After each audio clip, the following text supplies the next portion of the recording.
Season 2 of Yu-Gi-Oh! Aberdare. Wow, it's hard to believe that we've already done 2 seasons in Aberdare, Wales, but we are finally entering Season 3! This is going to be very exciting because there's a whole lot of events coming, and I'm really looking forward to sharing all of this amazing events coming to Wales. But first, let's do a recap of Season 1 and Season 2. So Season 1 was pretty good. It was a great first tester for a lot of different events and kind of trialing out different kind of styles. We had obviously our regular games, but this was the introduction to tag dueling. We also did a Halloween event, which was pretty fun, but we also ended it on GOAT format.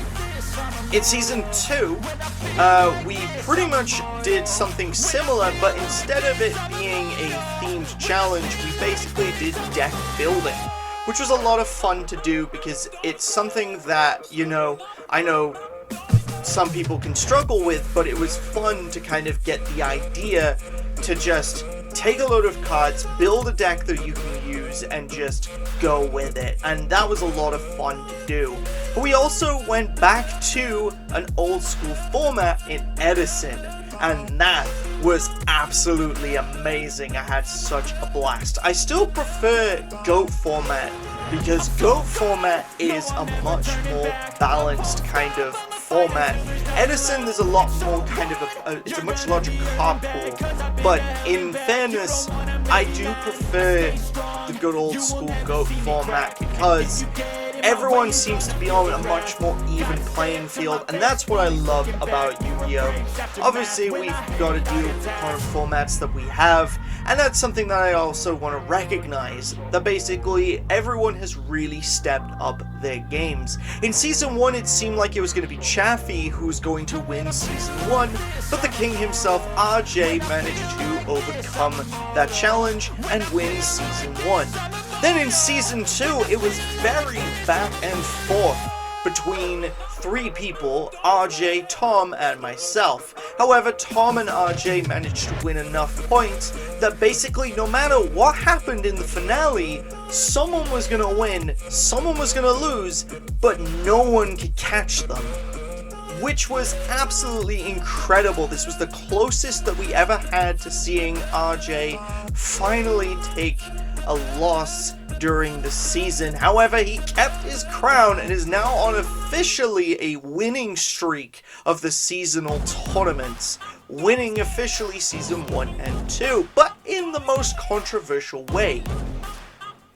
Kind of like if there was a WrestleMania event where you would have 2 wrestlers ready to duke it out right for the final match, one pulls out 5 minutes before the event. And that was kind of what happened with Season 2, basically because the point system didn't really matter, although for like entertainment's sake, it really did. Basically, if Tom managed to get enough points, he would have basically overtaken RJ. However, they could have even tying for first place, meaning someone else could have gotten into second. But because basically Tom actually skipped the event, it meant that the positions for first and second did not change in any way, shape, or form. However, the Battle of the Third was where it was really at, and I had to really pull a lot of tricks out of the bag to secure 3rd place. Jaden has really come a long way, and I'm really proud of his progress, because he's really stepping up, he's becoming an amazing duelist. But not only him, Sean as well. Sean has been absolutely incredible. And in fact, I think for Season 3, if I was a betting man, I would actually say that Sean is gonna be the next person to be champion. Season 3 winner, look out for Sean, everybody. He rose up the tally charts at an incredible pace, and I'm super proud of my boy.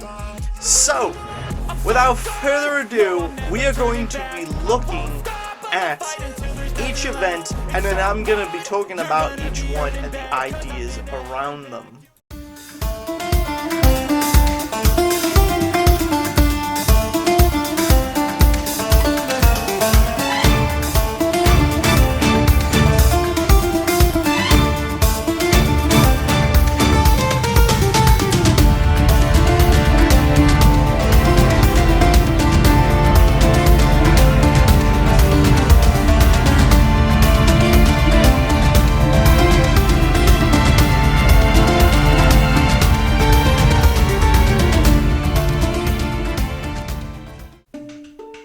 So as you saw for August, it's pretty much just a bring whatever you want tournament.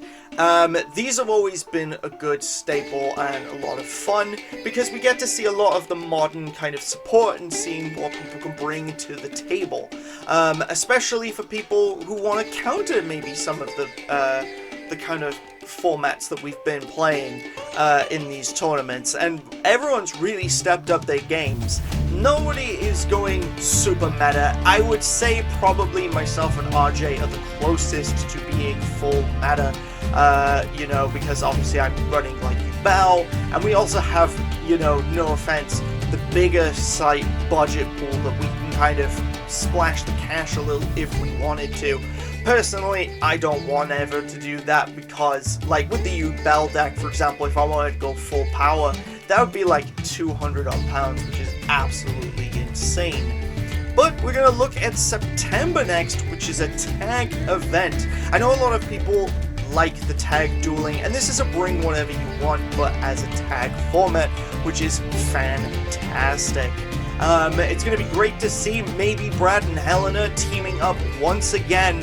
Helena absolutely dominated in the last time we did the tag tournament, so perhaps she will keep up a winning streak in tags and absolutely dominate. She actually did really well in the tournament overall, considering she only went to one tournament, which is very impressive. And then next up we have October.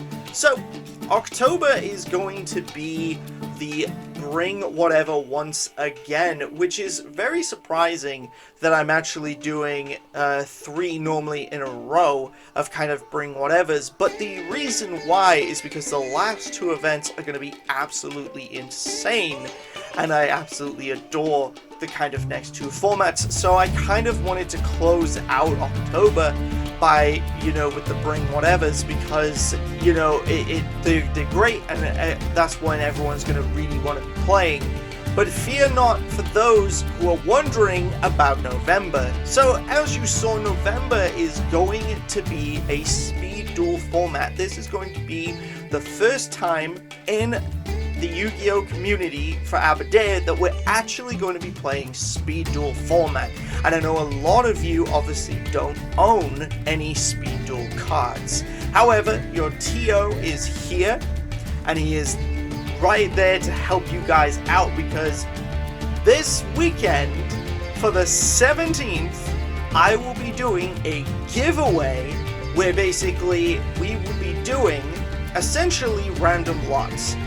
If I pick your number, you essentially get to get a deck of your choice. So we're going to be going down the GX route. It is pretty much the most modern. There is other sets of speed duels that have come out since, but these 2 are still fairly modern sets that you can pick your hands up on. And basically, if you want to play Cyber Dragons, you can play Cyber Dragons. If you want to play Crystal Beasts, you can play Crystal Beasts. If you want to play something like Gate Guardian, you can do that. So there is something for everybody. Basically, it's first come, first serve. So that is at least 12 decks, ladies and gentlemen. For 12 players, you get to get a deck for free, whichever one is your choice. So you are not missing out on the speed duel event. We will be playing by the Speed Duel Tournament rules, and they have their own ban lists. I'll figure out the timings, because obviously as they are shorter, quicker games, we could probably fit in 1 or 2 extra rounds. But finally for December, going basically for every event, we've normally gone back to the past. And obviously, what a way to do it. Season 1 was when I first did GOAT format. And obviously I was a TO a year ago, so what way to celebrate it by doing GOAT format. But as a twist, we are combining GOAT format with tag dueling. So for the first time ever, we're going to be doing tag GOAT format. We very briefly went and did this a little bit before the actual GOAT format tournament, where myself, Larry, and basically I think it was Jaden and someone else, where we basically all played, I think it was Sean, where we all played GOAT format in tag. So this was going to be very exciting, to kind of go for, because essentially you're going to be able to tag up with somebody and play old school formats. It's going to be absolutely incredible, and I'm very excited to basically play GOAT format once again. We're going to have a lot of prizes. I am going to be figuring out kind of what set comes out around about the December-ish time. So basically that will be the first place prize pool, whatever box is closest to the time, so people can probably figure out what that will be. However, I will also look at other prizes as well, because, you know, Christmas is the time for giving, and it's absolutely been a pleasure being T.O for the first year, and looking forward to many others to come. So that's pretty much everything from the tournament. So yeah, hopefully you guys are looking forward to it as much as I am. And yeah, let's get ready to rumble, because war is coming this weekend, August 17th. Let's do it. Party on, peeps. Take care, guys. We'll see you again on Saturday. Destruction, madness, chaos. Abandon all hope, for this game shall be your last. There has been an awakening. The king will fall. You will not survive. Enough. Your words will not break my mind, but RJ's time will come. Don't worry, I'll use you guys soon.